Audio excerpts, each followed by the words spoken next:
It is also aimed at achieving self-sufficiency in steel production. The minister, who signed the declaration on behalf of the federal government in Abuja, said the partnership marked a major milestone in the administration's drive to revive the steel sector and position it as a catalyst for national economic growth towards a $1 trillion economy by 2030. Audu noted that the new steel plant would be completed in phases, with the first phase scheduled to commence production by the end of 2026. The First Lady, Senator Oluremi Tinubu, has reaffirmed Nigeria's commitment to ending tuberculosis by 2030 through concrete actions in line with the renewed hope agenda of President Bola Tinubu. According to a statement issued today by a media aide, Busola Kukoyi, the First Lady spoke as the special guest of honor at the 39th Stop TB Partnership Board meeting held in Manila, Philippines. The First Lady explained to the gathering of over 180 participants from 47 countries that Nigeria is strengthening its commitment to reduce reliance on donor funding, to build resilient systems to ensure no setback on ending TB by 2030. According to Mrs. Tinubu, who is the global and national Stop TB champion, TB remains the biggest infectious killer disease and is a threat for all, being airborne. She said the sustainability of TB response cannot depend solely on external assistance, but from within the nation through leadership, community engagement, and strategic national coordination. In his remarks, the Stop TB Partnership Board Chair and Secretary of Health of Philippines, Theodore Heberbosa, pointed out that TB was more than a health concern, but a development challenge for many nations. Military investigators probing an alleged plot to overthrow President Bola Tinubu are reportedly grilling a managing director of a federal government agency in the South region. Two intelligence officers confirmed that the MD was arrested for allegedly transferring a huge sum of money to a former Minister of State for Petroleum Resources, Timipre Sylvia, who was fingered as one of the financiers of the alleged plot to forcefully change the government. According to reports, investigators believe the funding were meant to finance the coup. Former Bayelsa Governor Sylvia's Abuja house was reportedly raided by investigators on Saturday, with military operatives arresting his younger brother, Pega, who is his special assistant on domestic affairs, and went away with his driver. The former minister and All Progressives Congress chieftain was outside the country during the operation. Sources with knowledge of the operation explained that he was planning to return to the country when he heard that the coup leaders had been arrested and then shelved his plan to return home. In a rare development that has stirred nationwide excitement and debate, the Joint Admissions and Matriculation Board, JAMB, has approved admission for exceptionally brilliant students below the official age limit. The decision marks a significant shift in Nigeria's education system as discussions continue on how to accommodate underage candidates who achieve outstanding results in the Unified Tertiary Matriculation Examination, UTME, despite not meeting the required age for university entry. Our reporter, Damlola Daudu, has the details.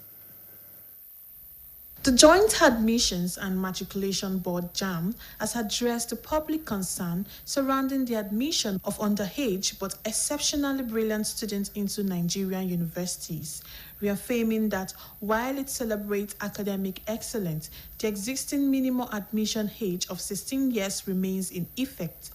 The clarification comes amidst debates on how best to accommodate gifted students who achieve remarkable scores in the Unified Tertiary Matriculation Examination, despite being below the required age.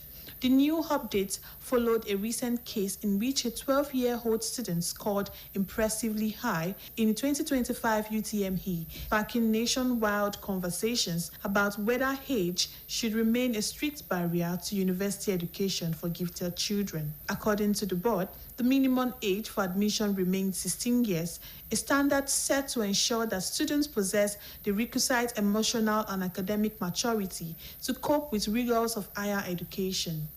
In a chat with BCOS News, an education counselor, Dr. Victor Akinpelu, weighed in, suggesting that alternative academic pathways such as accelerated secondary education programs or gifted schools could be strengthened to nurture exceptional students. He appealed for a system that recognized both intellectual and emotional readiness rather than relying solely on age. The intelligence of our children now, they are so fast. Many of us who are oldies, these are the children that are teaching us computer now.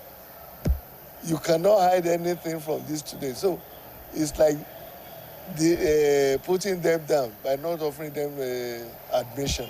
So I think they have done very well.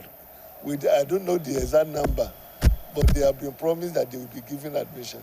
So the parents should be moving forward to get them prepared. Government in the north, they have special school designated for certain students who are good. We can also have such a situation where these children that we know they are underage can be fixed. In addition, an educationist, Professor Adams Onuka, urged the government and tertiary institutions to invest in modern learning tools, digital laboratories, and adaptive technologies that can support the unique learning pace of gifted underage students. He emphasized that with the right environment, mentorship, and access to advanced educational gadgets, these students can continue to grow intellectually without being rushed into the university system.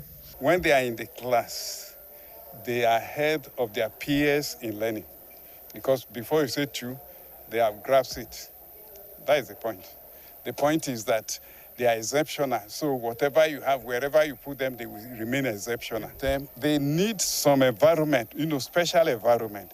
And what makes up this environment? It is providing the facilities that will make them to be able to source for knowledge by themselves. Because an exceptional student does not wait on the teacher. It does not wait on direction before the teacher says, hey, he's almost talking of me. Once we can improve the learning environment, I'm sure they will catch up.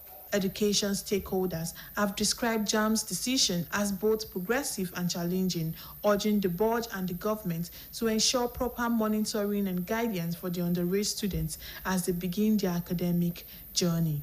Damilola Daudu, BCOS News. You can watch us on GoTV channel 134 and channel 113 on Star Times. Now, before I go, don't join hoodlums in threatening the peaceful coexistence of the country. It is only in an atmosphere of peace that development thrives. That ends the midday news. Thank you for watching. Good afternoon.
Join Oyo State government in its determined efforts to promote agricultural revolution.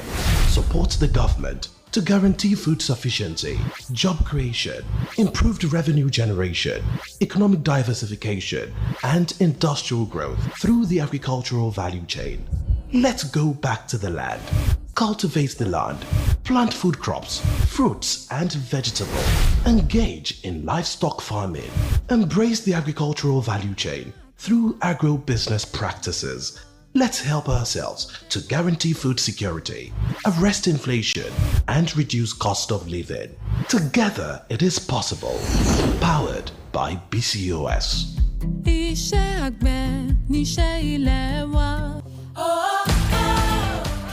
The others requesting for tickets and it's going wild. Yes!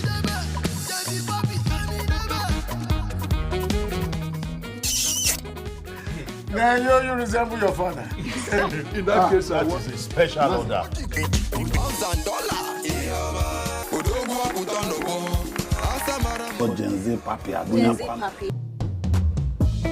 Who is this Homo sapien? Oh, you mean that hippopotamus? You want to spoil my children?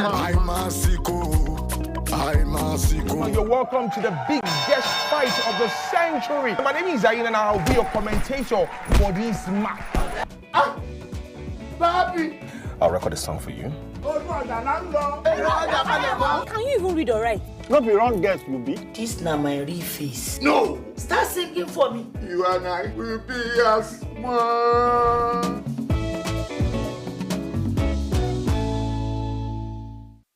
Unbeatable. That's the BCOS for you. Yeah, BCOS TV. Oluyole 98.5 FM Ibadan. Agility 92.1 FM Ogbomoso. Okiogun 96.3 FM Alaga. For inquiries and patronage, please call. That's the BCOS customer care line for you. Do call BCOS, a media giant in a class of its own.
Ẹ káàsán, a kú àtàárọ̀, ìròyìn ọjọ́ kan rí òun la mú wá fún yín. Ayọ̀rìndé Ọlágòkè lóníròyìn yín. Iléeṣẹ́ ìjọba àpapọ̀ ilẹ̀ yìí tó ń rí sí ìdàgbàsókè irin tútù ti fọwọ́ sí èsì àjùmọ̀ṣe kan láti fi kéde ìdásílẹ̀ iléeṣẹ́ irin tútù onígbàlódé tí owó rẹ̀ tó irinwó mílíọ̀nù owó ilẹ̀ òkèrè èyí tí ó wà nílùú ewékorò nípínlẹ̀ Ògùn. Àdéhùn náà pẹ̀lú iléeṣẹ́ irin tútù kan ló wà lára àwọn iṣẹ́ tí ń lọ lọ́wọ́ láti ọ̀dọ̀ ìjọba àpapọ̀ ilẹ̀ yìí láti jẹ́ kí ìdàgbàsókè ó bá iléeṣẹ́ ńláńlá lórílẹ̀‐èdè yìí. Mínísítà fún ìdàgbàsókè irin tútù nílẹ̀ yìí Ọmọọba Shuaibu Audu ló sọ̀rọ̀ yìí nínú àtẹ̀jáde tó fi síta. Ó ní ìgbésẹ̀ náà ní láti jẹ́ kí àwa náà lè dá dúró lẹ́ka ìpèsè irin tútù. Mínísítà náà tí ó buwọ́ lu ìwé àdéhùn ọ̀hún lórúkọ ìjọba àpapọ̀ ilẹ̀ yìí ọ́fíìsì rẹ̀ nílùú Àbújá sọ pé àjọṣepọ̀ náà jẹ́ ìgbésẹ̀ akin nínú ìṣàkóso tó wà lóde báyìí láti ṣàgbéǹde ẹ̀ka irin tútù kí àwa náà sì tún lè gbé kalẹ̀ fún ìdàgbàsókè ètò ọrọ̀ ajé pẹ̀lú àfojúsùn tírílíọ̀nù kan owó ilẹ̀ òkèrè fún ètò ọrọ̀ ajé ilẹ̀ wa lọ́dún 2030. Ọ̀mọ̀wé Audu wòye pé iléeṣẹ́ irin tútù náà ni wọ́n máa parí rẹ̀ ní abala alábala ṣùgbọ́n tí abala àkọ́kọ́ bẹ̀rẹ̀ iṣẹ́ lópin ọdún 2026. Ẹ̀wẹ̀ obìnrin àkọ́kọ́ lórílẹ̀‐èdè yìí sẹ́nitọ̀ Olúrẹ̀mí Tinubu ti fìdí ìpinnu ìjọba àpapọ̀ orílẹ̀‐èdè múlẹ̀ láti lé ikọ́ òfin wọ̀gbẹ́ lọ́dún 2030 láti pàṣẹ ìgbésẹ̀ ńlá ìsọdọ̀tun ìlérí ọ̀tun èyí tí ààrẹ Bọ́lá Tinubu gbé kalẹ̀. Gẹ́gẹ́ bí àtẹ̀jáde tí lẹ́gbẹ̀ẹ́ rẹ̀ nípa ọ̀rọ̀ ròyìn Bùsọ́lá Kúkọ̀yí gbé jáde, arábìnrin Tinubu sọ̀rọ̀ gẹ́gẹ́ bí ẹni àyẹ́sí níbi ìpàdé ẹlẹ́ẹ̀kọkàndínlógójì láti fi fòpin sí ikọ́ òfin èyí tó wáyé nílùú Manila lórílẹ̀‐èdè Philippines. Ìyàwó ààrẹ ṣàlàyé fún àwọn èèyàn tó lé ní ọgọ́sàn-án náà láti àwọn orílẹ̀‐èdè mẹ́tàdínláàdọ́ta pé orílẹ̀‐èdè Nàìjíríà ń gbìyànjú láti fi àdínkù ikọ́ òfin kó sì kásẹ̀ rẹ̀ ńlẹ̀ lọ́dún 2030. Gẹ́gẹ́ bí arábìnrin Tinubu ṣe wí, ikọ́ òfin náà jẹ́ àrùn apani tó burú jáì. Ó ní ìtọ́jú rẹ̀ kọjá tàwọn tó ń rí sí ìrànlọ́wọ́ nìkan ṣùgbọ́n pẹ̀lú àjọṣepọ̀ àwọn orílẹ̀‐èdè àgbáyé tó kù. Nínú ọ̀rọ̀ rẹ̀, alága àjọ náà àti akọ̀wé fọ́rọ̀ ètò ìlera lórílẹ̀‐èdè Philippines Theodoro Abusa sọ pé ọ̀rọ̀ ikọ́ òfin kọjá àìsàn lásán ṣùgbọ́n ìpèníjà sọ̀rọ̀ ìdàgbàsókè àwọn orílẹ̀‐èdè tó wà káàkiri àgbáyé.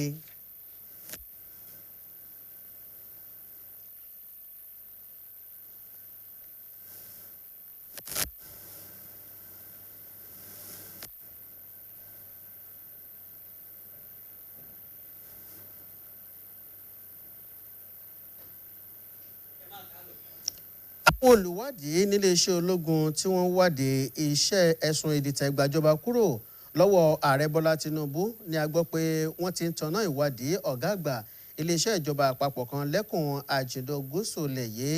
Àwọn òṣìṣẹ́ ọ̀tẹlẹ̀múyẹ́ méjì láti iléeṣẹ́ ológun fìdí rẹ̀ múlẹ̀ pé wọ́n mú ọ̀gá àgbà náà fún ẹ̀sùn pé ó san owó tùlù kan sínú àpò àsùnwọ̀n ẹni tí ó ti fìgbà kan jẹ́ mínísítà kejì fétò ọ̀rọ̀ epo rọ̀bì nílẹ̀ yìí Tepres Rifa gẹ́gẹ́ bí ọ̀kan lára àwọn agbátẹrù ìdìtẹ̀gbàjọba náà.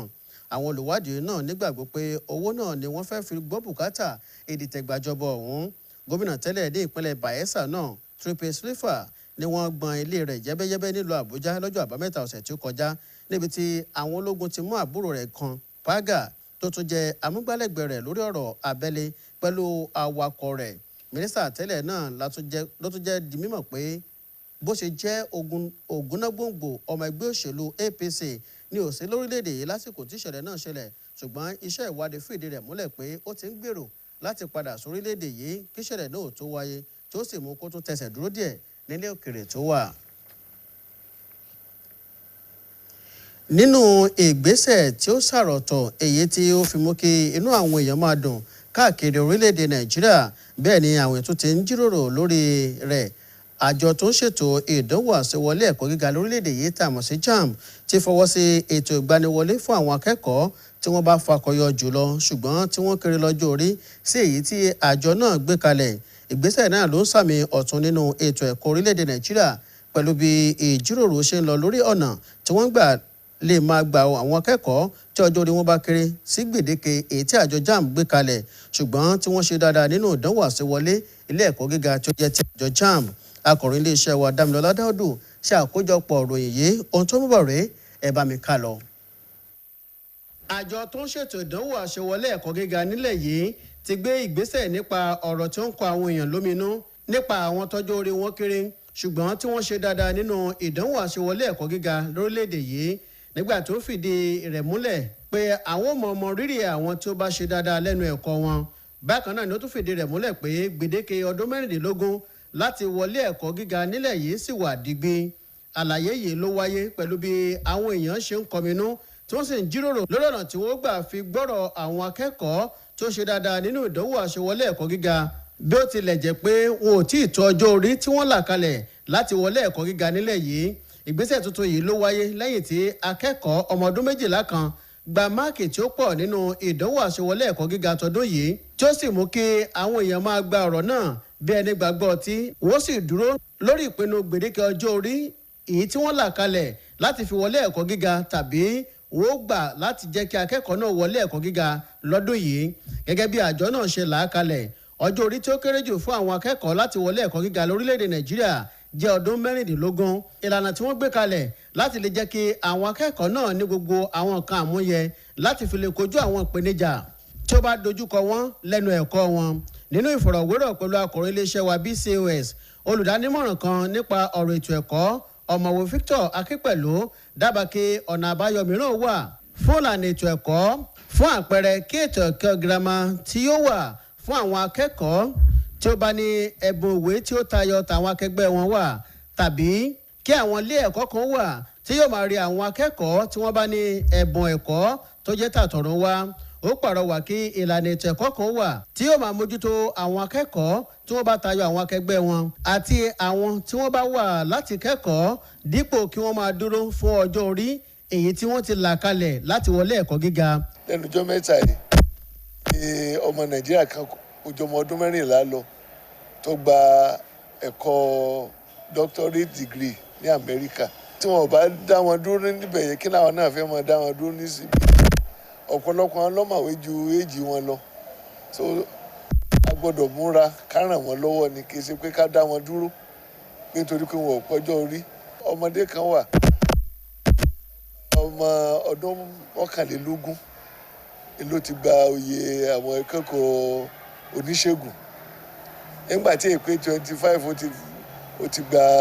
ó ti di àwọn ọ̀gá pátápátá. So kí la wá fẹ́ dá wọn dúró fún? A tún béèrè wípé kí ni irú àwọn ọmọ yẹn bó ni nígbà bá wọ yunifásitì. Iṣẹ́ tí òbí láti ṣe ni wípé òbí gbọ́dọ̀ wọ ẹnìkan láàrin bí wọ́n bá fọmọ yẹn sí tí ó máa ràn lọ́wọ́. Pàápàá jùlọ wọ́n rí àwọn olùkọ́ wọn, wọ́n sì rí àwọn tí wọ́n jọ ń gbé pọ̀. Ní gbogbo ìgbà ni wọ́n máa lọ wo ọmọ yẹn níbi tó bá wà. Ṣùgbọ́n wọ́n gbọ́dọ̀ kíyèsára pé ọmọ yẹn lè má fẹ́. Irú wọn máa fẹ́ fi hàn pé òun ti dàgbà dó àwa náà máa pò kéré. Ṣùgbọ́n ìwọ̀nba làwọn òbí ọmọ rárá dọ́gbọ́n jọjú síbẹ̀. Láfikún, onímọ̀ nípa ọ̀rọ̀ ètò ẹ̀kọ́ ọ̀jọ̀gbọ́n Adams Onuka rọ ìjọba àti àwọn ilé ẹ̀kọ́ gíga lórílẹ̀‐èdè Nàìjíríà láti náwó lórí àwọn nǹkan ètò ẹ̀kọ́ ayé òde òní, àwọn yàrá àyẹ̀wò ayé òde òní àti lílo àwọn ẹ̀rọ tí ó lè ṣàtìlẹ́yìn fún ìlànà ètò ìkẹ́kọ̀ọ́ fún àwọn akẹ́kọ̀ọ́ tí ọjọ́ orí wọn sì kéré. Ó tẹnumọ́ pé pẹ̀lú àyíká tí ó tọ́, ìtọ́nisọ́nà àti níní àǹfààní sáwọn nǹkan ètò ẹ̀kọ́ ayé òde òní, àwọn akẹ́kọ̀ọ́ náà máa dàgbàsókè nínú ìmọ̀ láì fi gìrìgìrì lọ sílé ẹ̀kọ́ gíga. Tí wọ́n bá ti ṣe ayọ̀ ọ̀tọ̀ yẹn wọn ò ní fà sẹ́yìn.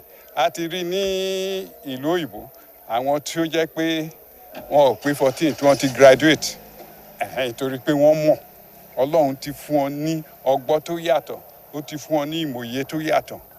So kò sí nǹkan tí a lè ṣe àfi ká ràn wọ́n lọ́wọ́, ká má máa fà wọ́n sẹ́yìn. Torí pé àwọn yòókù nǹkan tí olùkọ́ máa ń ṣe ni pé a wo ẹni tí gbogbo wọn, àwọn kan á fà sẹ́yìn, àwọn tó wà láàrin wọn á fẹ́ tì wọ́n sí àárín. Bí wọ́n ṣe ń ṣe nìyẹn, average ni wọ́n máa ń fi ṣe kan nítorí kí gbogbo èèyàn lè lọ papọ̀. But tó bá ń ṣe yẹn, tó bá ń dá wọn dúró, ẹ̀ ń ba àsìkò wọn jẹ́. Àwọn gan ẹ̀ ń ba ọgbọ́n wọn jẹ́. Àwọn tọ́rọ̀ ètò ẹ̀kọ́ gbèrú ṣàpèjúwe ìpinnu àjọ JAMB náà gẹ́gẹ́ bí ìgbésẹ̀ onítẹ̀síwájú àti ìpèníjà tí ó sì rọ àjọ náà àti ìjọba láti rí dájú pé àmójútó àti ìtọ́sọ́nà tí ó gbọ̀ngbọ́n wà fún àwọn akẹ́kọ̀ọ́ tí ọjọ́ orí wọn kéré. Bákan náà, gẹ́gẹ́ bí wọ́n ṣe bẹ̀rẹ̀ ìrìn àjò lẹ́nu ètò ẹ̀kọ́ wọn. Ayọ̀rìndé Ọlágòkè lóròyìn fún iléeṣẹ́ BCOS. ìròyìn ọjọ́ kan rí fún tọ̀sán tòní kò ní jù báyìí lọ ẹ ṣeun.